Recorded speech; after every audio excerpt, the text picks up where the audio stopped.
In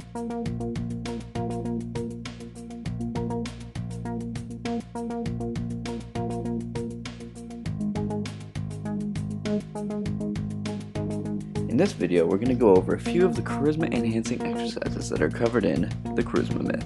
Since charisma is not something that's always just on or off, there are various things you can do that will boost charisma instantaneously. If you'll recall from part 1, in order to have charisma, you need to exude power, presence, and warmth. Set a timer for 1 minute. Close your eyes and try to focus on one of 3 things. Sounds. Scan your environment and see what sounds your ears can pick up. Your breath.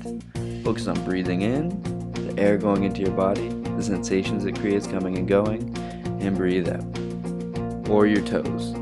Having a focus on your toes will make you scan through your body, which will let your mind know that everything is all good.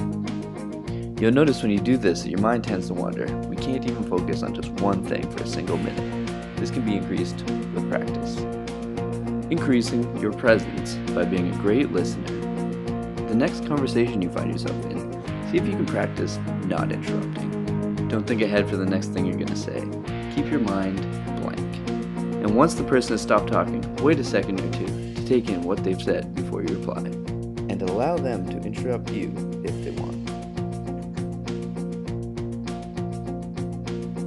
Increasing your power will make people listen to you and feel you're able to affect the world around you. Dressing nice and making your stature and your tonality better will help increase the amount of power you convey.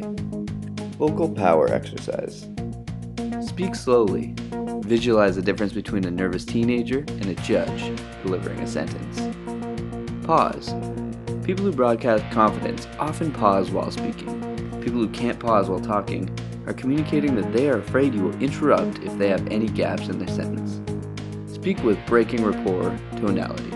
That means to drop the intonation to be less comfortable at the end of a sentence.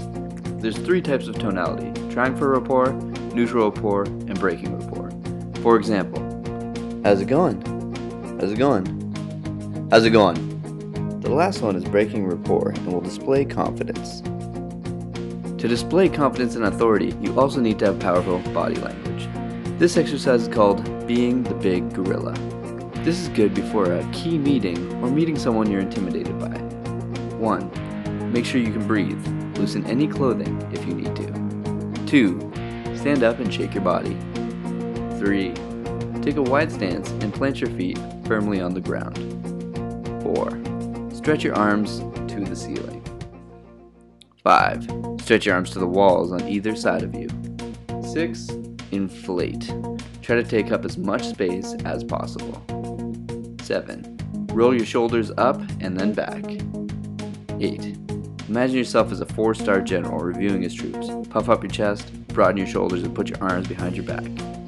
Remember in the last video where we discussed how you have to take up space over having a weak body frame? Because when you're slouched over, it's hard to feel passionate or good. Being the big gorilla will make it so you aren't slouched over and you're able to feel more confident naturally.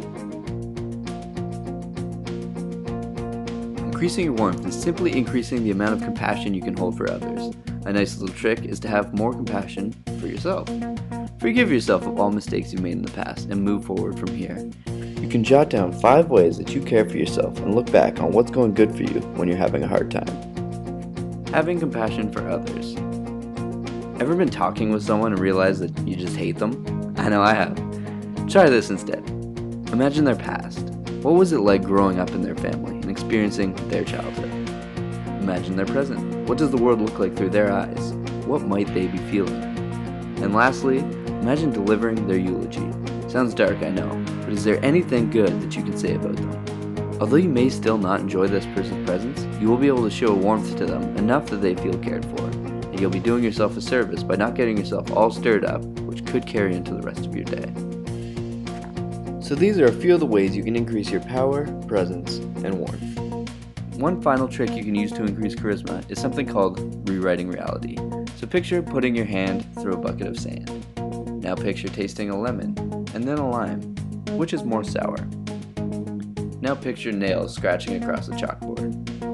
In reality, there was no sand, there was no lemon, there was no chalkboard, but your mind made very real sensations to it.